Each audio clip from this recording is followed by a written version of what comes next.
I stood in my living room holding my phone, staring at the bank app like it might suddenly fix itself. Joint savings, $0. Joint checking, $0. Investment account, $0. Gone. All of it. $240,000 vanished while I was in Seattle for a work conference. The couch where we'd spent 12 years of movie nights was missing. Valerie's bookshelf stood empty against the wall. Even the coffee maker her parents gave us for our 5th anniversary had disappeared. My hands started shaking when I saw the email notification. Divorce petition filed. Valerie Christine Anderson versus Daniel James Anderson. 3 days. She'd waited until I was 3 days and 800 miles away to destroy everything we'd built together. The apartment felt hollow, like a body with its organs removed. I called her number. Straight to voicemail. Her cheerful greeting, "Hey, it's Val," felt like mockery now. I texted her. "Where are you? What's happening?" Nothing. My wife had erased me from her life in 72 hours. I checked every room like a crazy person, opening drawers, looking in closets. Her clothes were gone, her shoes, makeup, everything. In the bathroom, I found our wedding album with a sticky note. "You can keep the memories. I'm keeping everything else." My stomach twisted. 12 years reduced to a cruel joke. I grabbed my laptop and logged into our joint credit cards. Maxed out. All 3 of them. $35,000 charged in the past week. Furniture, electronics, cash advances. She'd been planning this carefully, timing every purchase for when I'd be away. I called my best friend Carl, a forensic accountant, and his voice was calm when he answered. "Tell me everything, Daniel." He arrived an hour later with his laptop and a grim expression. We spread bank statements across my kitchen table. "Look here." Carl pointed to a payment from 6 months ago. $3,000 to Anderson Marketing Solutions. That's not a real company. He pulled up more transactions. 8 different payments to businesses that didn't exist. She's been siphoning money for months, maybe longer. These fake invoices go back almost a year. My throat went tight. A year ago, I'd been planning our anniversary trip, thinking about starting a family. She'd been planning this theft. "But here's the thing," Carl continued. "She got sloppy. Look at these deposits into an account not in your name. Same amounts, just rerouted." The divorce papers arrived by courier at 6. 12 pages saying, "Valerie gets everything, I get nothing, and I pay her $5,000 monthly for 10 years.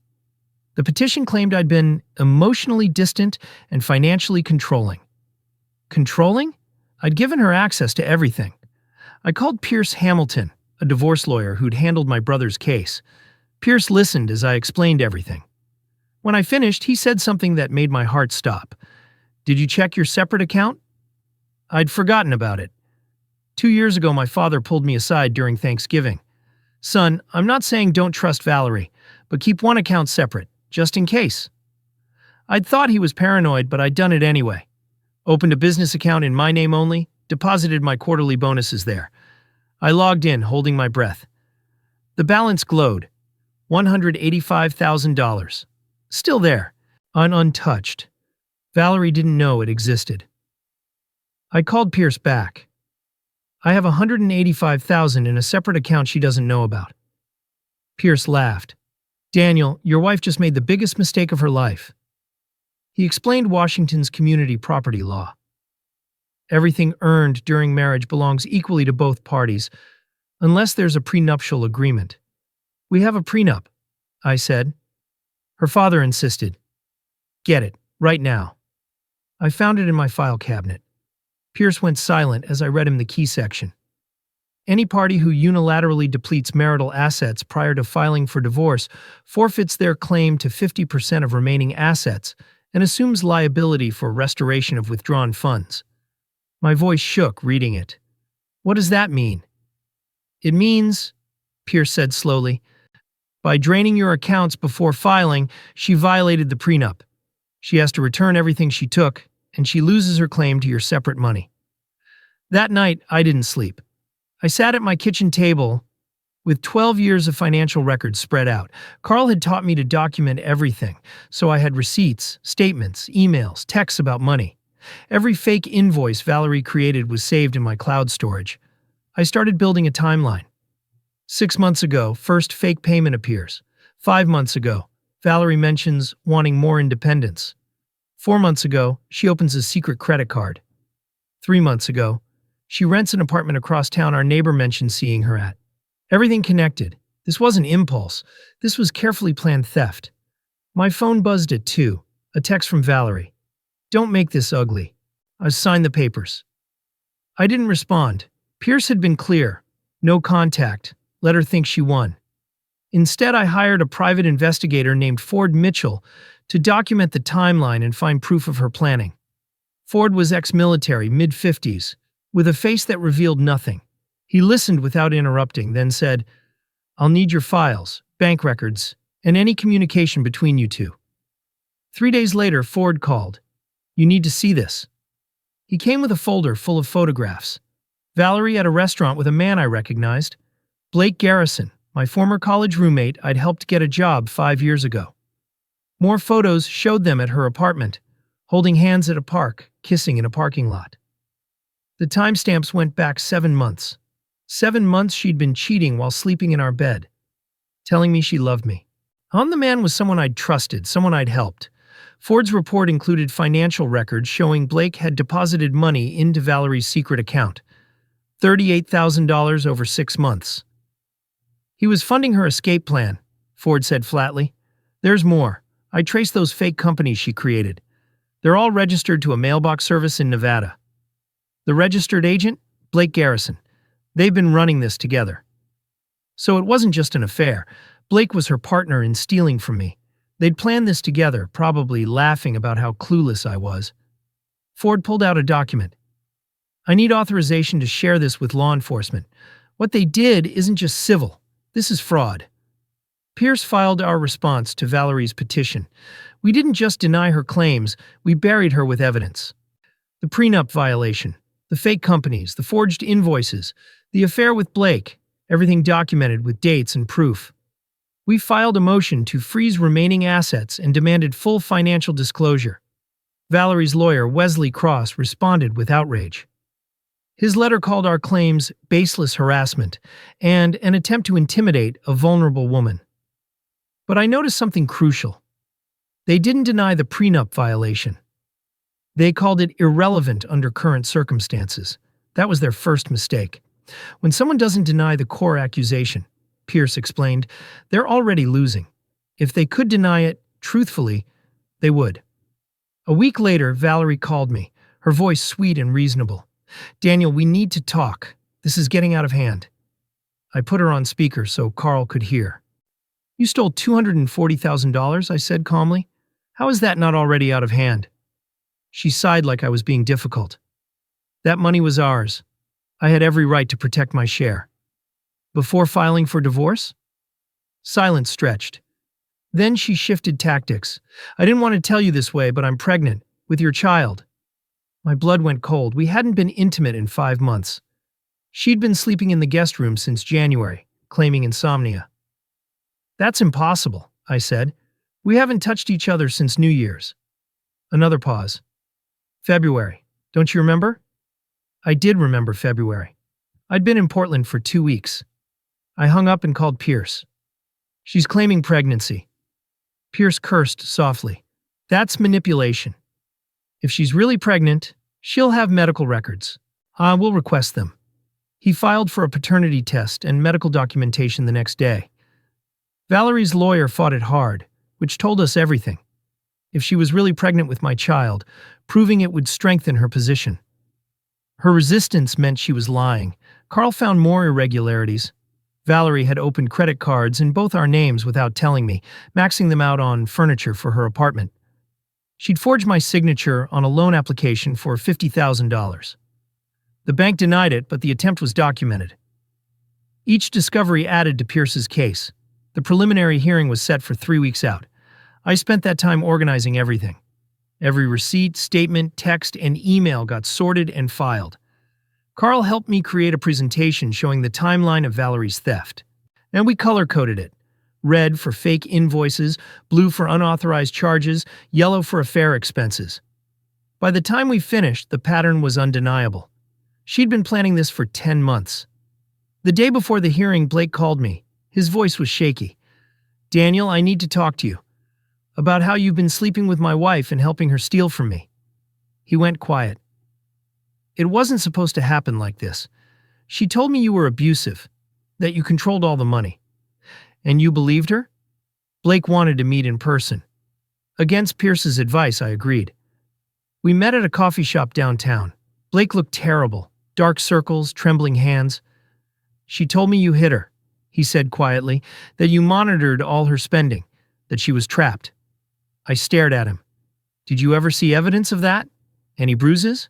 Any fear?" He looked down. "She was convincing." "She was lying," I said. "And you helped her commit fraud." Blake pulled out his phone and slid it across the table. I recorded our last conversation, when I told her I wanted to stop. I listened. Valerie's voice was cold, calculating. "You're in this as deep as I am, Blake. If I go down, you go down." Blake's voice. "I didn't know you were going to drain everything." Valerie laughed. "He's an idiot who trusted me completely. We took advantage of that." I took the recording to Pierce. We listened to the entire thing. Valerie discussed the fake companies, the forged invoices, how they'd split the money once the divorce was final. "That changes everything," Pierce said. "This isn't just marital misconduct. This is conspiracy to commit fraud." He wanted to bring in the district attorney. "One, if we can prove criminal intent, she's looking at charges beyond divorce court. Wire fraud, identity theft, forgery. These are felonies with prison time."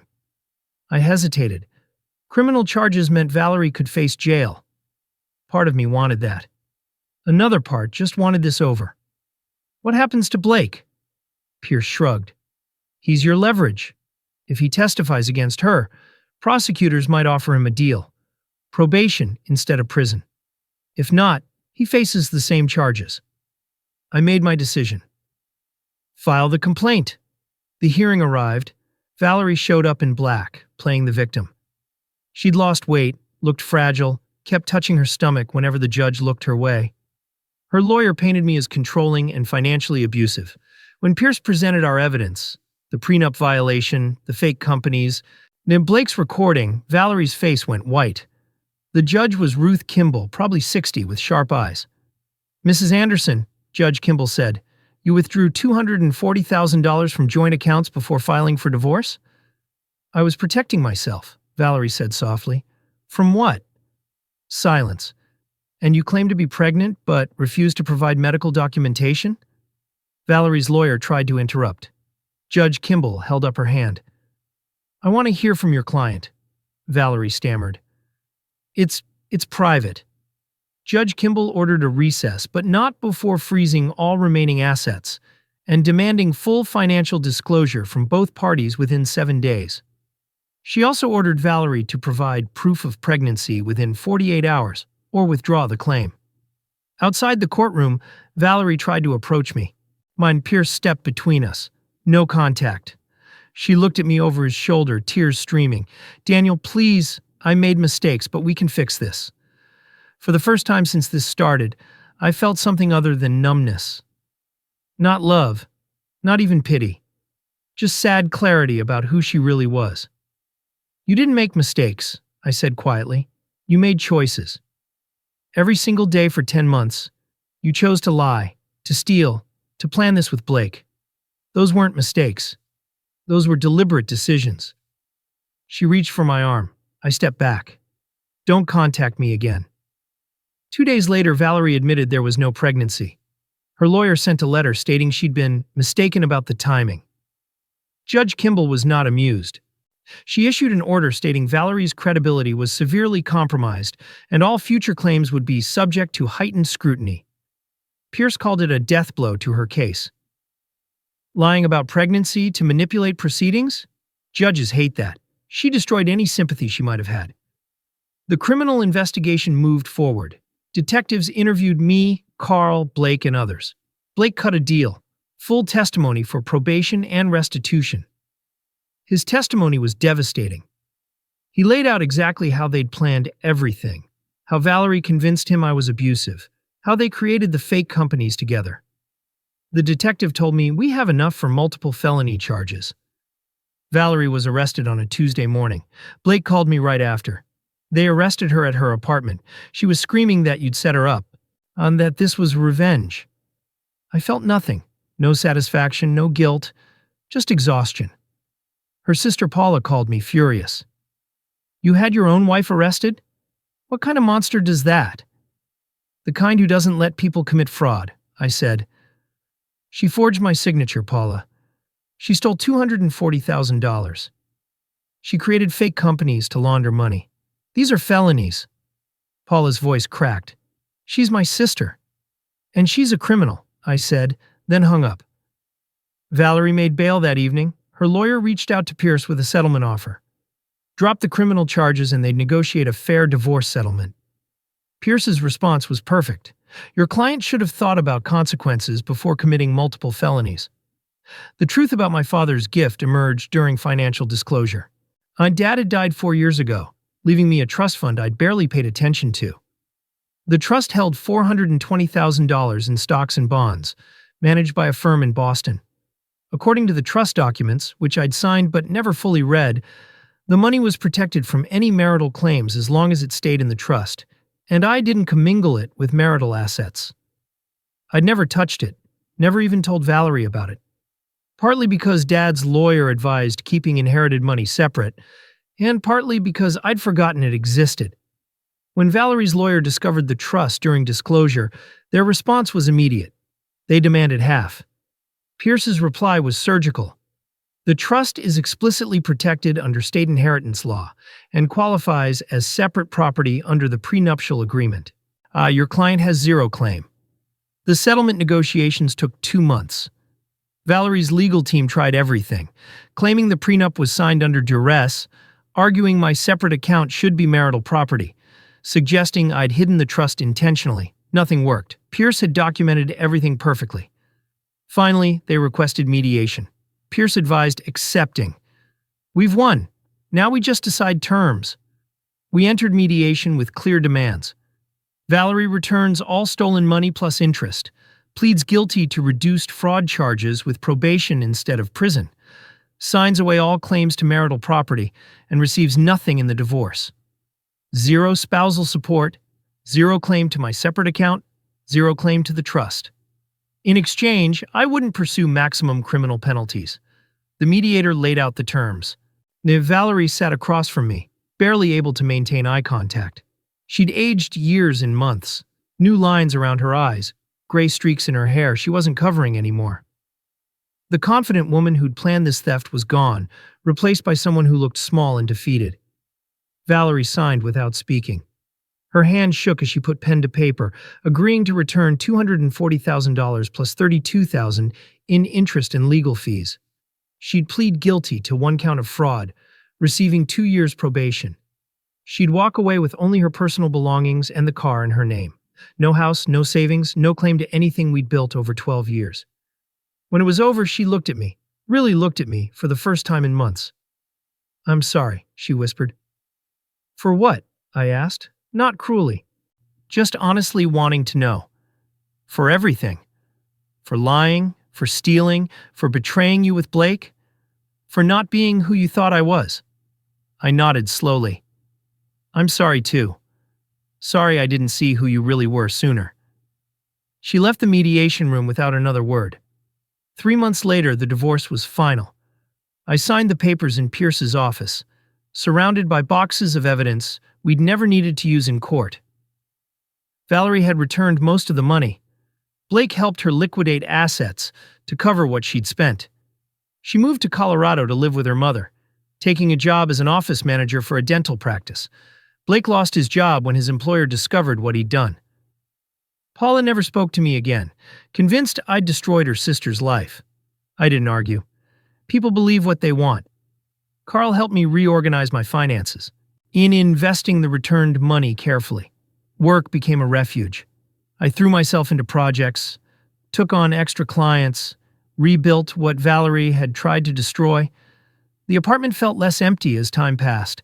I bought new furniture, painted the walls, made it mine. A year after the divorce, I met someone new. Her name was Simone Laurent, a project manager at a tech company I consulted for. We started talking after a meeting, discovered we both loved hiking, grabbed coffee that turned into dinner. She knew about my divorce. I was honest from the start. Her response was refreshing. You trusted someone who didn't deserve it. That doesn't make you stupid. It makes you human. We took things slow. I was damaged, wary, still learning to trust again.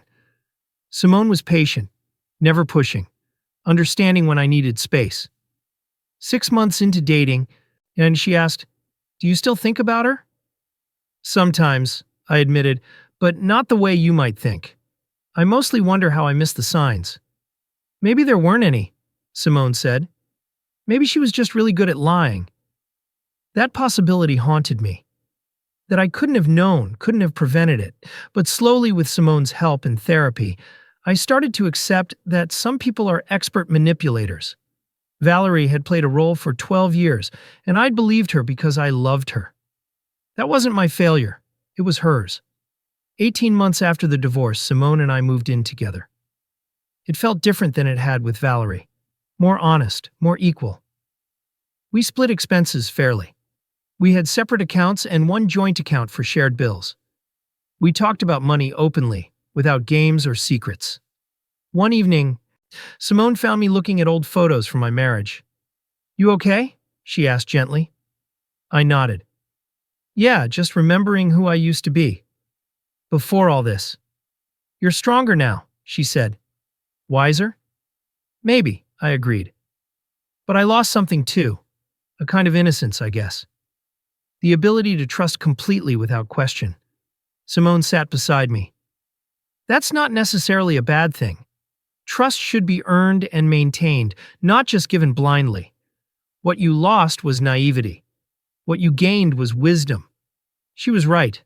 I'd learned to protect myself without becoming cynical, to love again without being reckless, to trust but verify.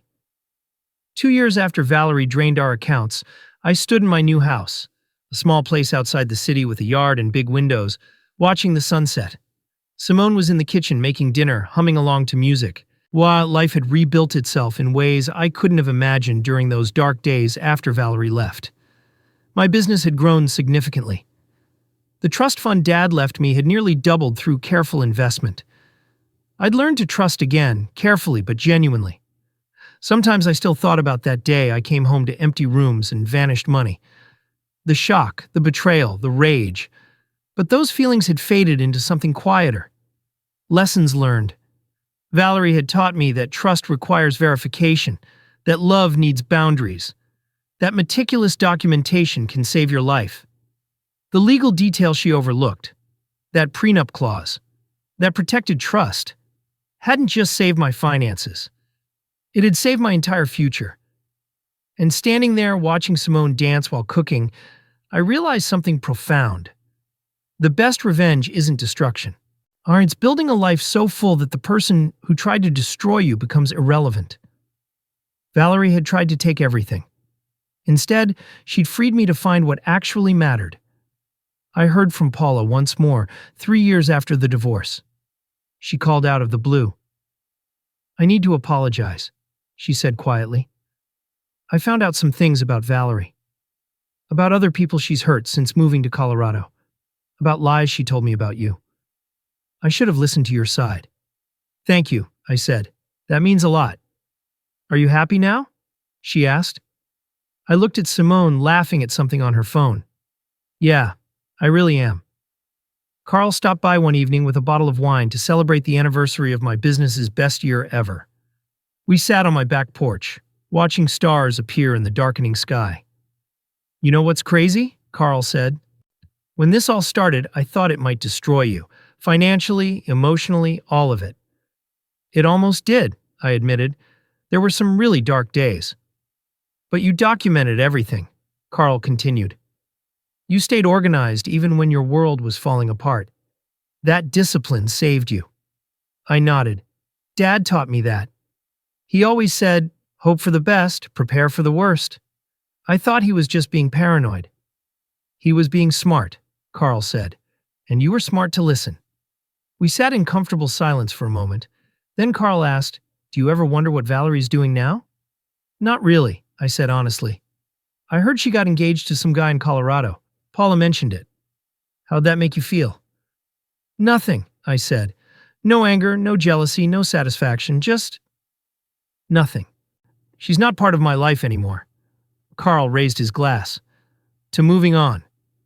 To moving on, I echoed. But as I said it, I realized I hadn't just moved on. I'd moved forward. I'd built something better than what I'd lost. 4 years after the divorce, Simone and I got married. It was a small ceremony, just close friends and family. No elaborate plans, no expensive displays, just honest promises made in sunlight. During our vows, I promised to trust her, but also to protect us both. She promised the same. We'd both learned that love without wisdom is dangerous. After the ceremony, my brother pulled me aside. You look happy, really happy. I am, I said. You were right to fight, he said. When Valerie left, I wasn't sure you should battle it out in court. I thought maybe you should just let her go, cut your losses. But you were right to stand your ground. I didn't do it for revenge, I said. I did it for justice. There's a difference. He nodded. I know, and it made all the difference. On our honeymoon, Simone and I hiked through national parks, swam in mountain lakes, slept under stars. One night, sitting by a campfire, she asked, "Do you ever regret how things went down with Valerie? The criminal charges, the court battle, all of it?" I thought about it carefully. No, she made choices. She committed crimes. Letting her face consequences wasn't cruelty. It was accountability. Even though it was hard? Especially because it was hard, I said. The right thing often is. 5 years after Valerie drained our accounts, I barely thought about her anymore. And she'd become a character in a story I sometimes told, a cautionary tale about trust and documentation and standing up for yourself. But she wasn't real to me anymore. Not in any way that mattered. One afternoon, I ran into Blake at a coffee shop. We hadn't seen each other since the court proceedings. He looked older, humbler. "Daniel," he said awkwardly, "can we talk for a minute?" I hesitated, then nodded. We sat at a corner table. "I owe you an apology," Blake began. "I know I said sorry during the trial, but I don't think I really understood what we did to you until it was over." "Okay," I said, not making it easy for him. "I lost everything," he continued. "My job, my reputation, my savings paying back what we stole. And I deserved it. What we did was wrong. I let her convince me you were this terrible person. And I didn't question it because I wanted to believe her." "Why?" I asked.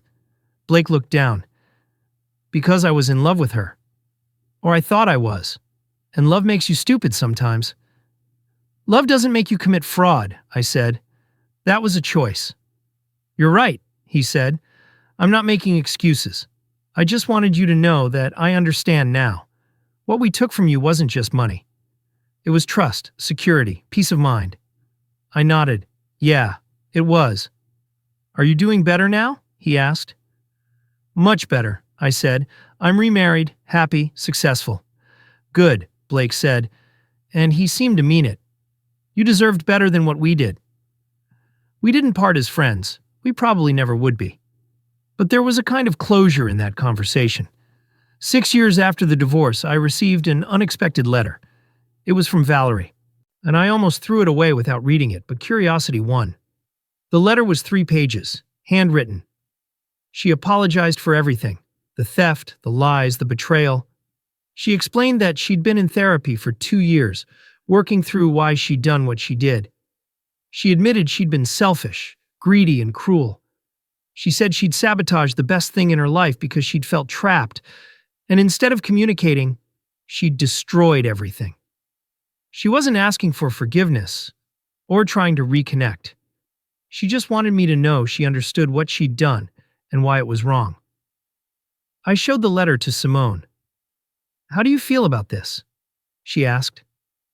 "I don't know," I admitted. "Part of me appreciates the apology.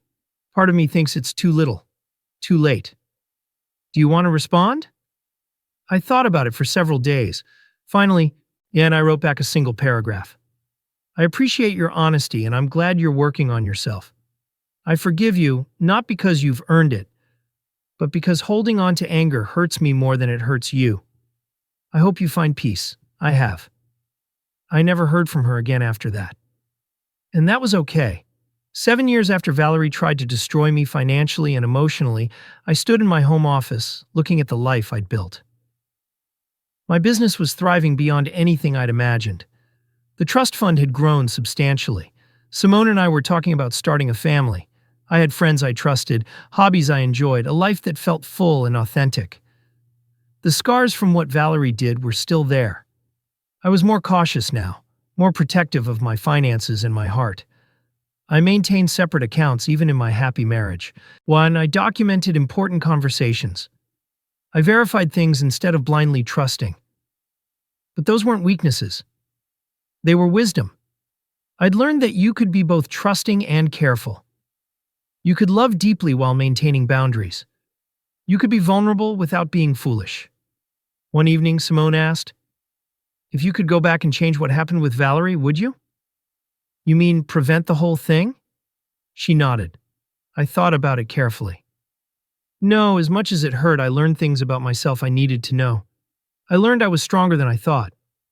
I learned to stand up for myself. I learned what real love looks like because I experienced what it doesn't look like. No regrets? One, I said. I regret not listening to my dad sooner. He tried to warn me gently and I thought he was being paranoid. It turns out he was being wise. Simone squeezed my hand. You listened eventually. That's what matters. Carl called me one day with interesting news. Remember that forensic accounting work we did on your case? I've been using those same techniques to help other people. Your case taught me how to spot financial fraud in marriages. I've helped 5 people this year protect themselves from similar situations. Really? I asked. Yeah, Carl said. Your meticulous documentation set a standard. I show your case files, with personal details removed, of course, to clients as an example of how to protect yourself. You're helping people you'll never meet. That felt good. Something positive had come from the pain. 8 years after the divorce, I received news that Valerie had married the man she'd been engaged to. According to Paula, who I occasionally heard from now, Valerie seemed genuinely happy and different. She talks about what happened with you differently now, Paula said during a brief phone call. She takes responsibility. Says she destroyed something good because she was broken inside.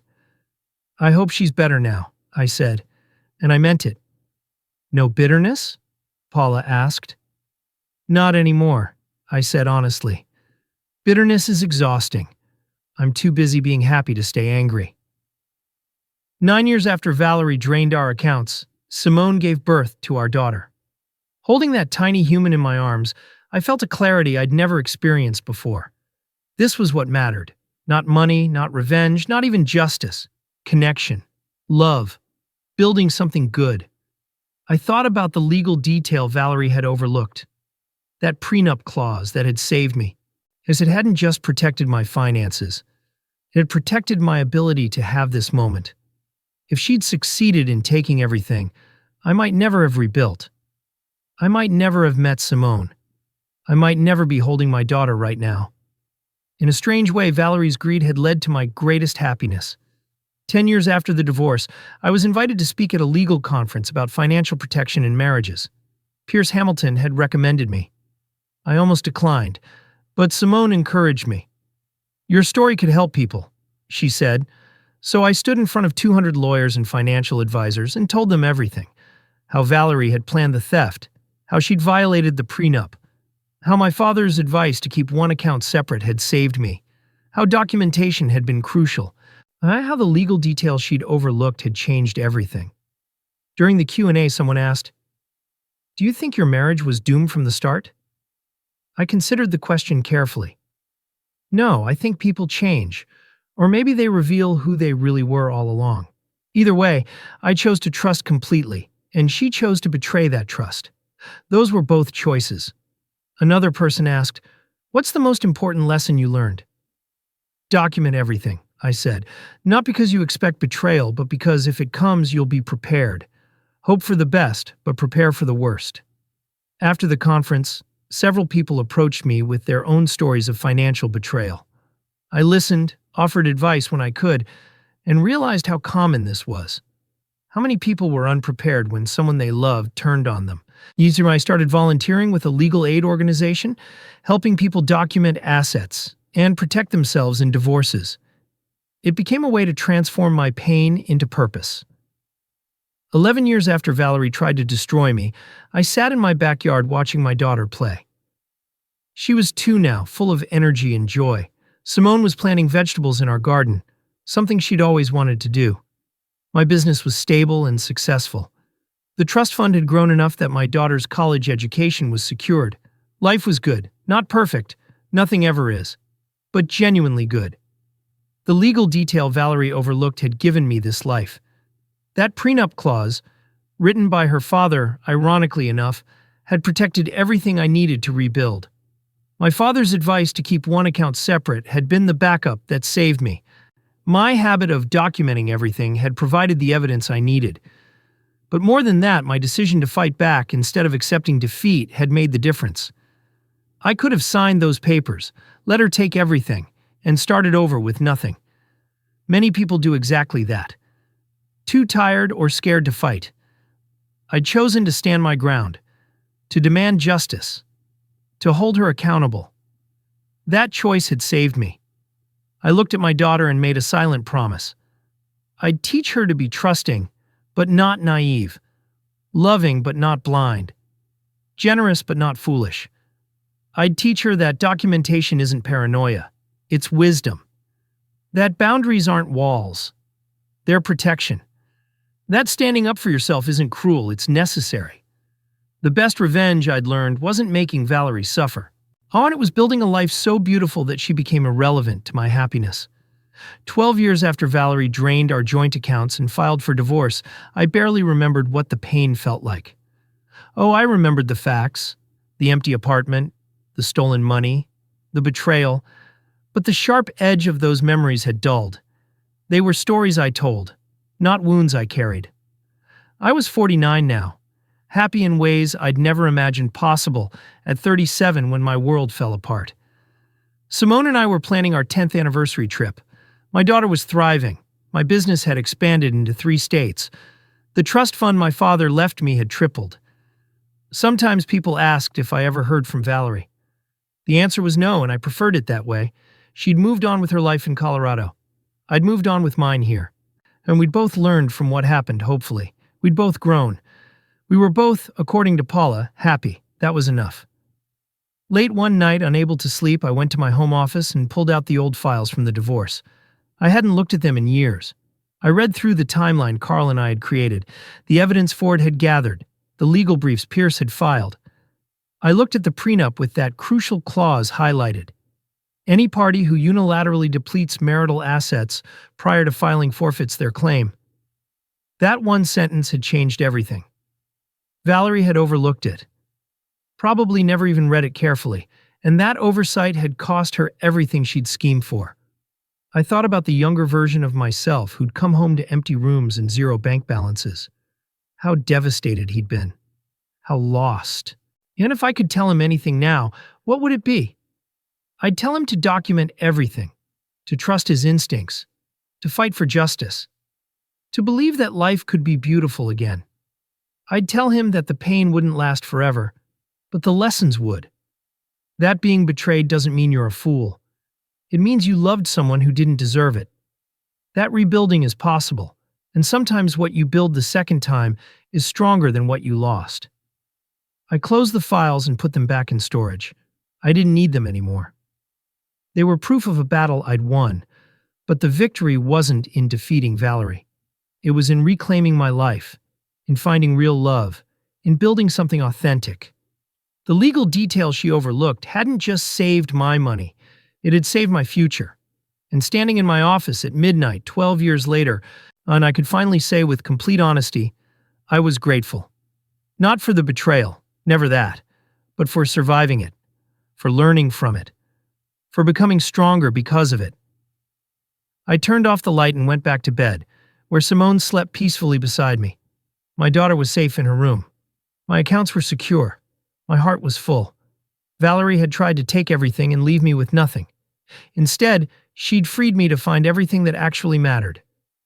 And that, I realized, was the best ending I could have asked for.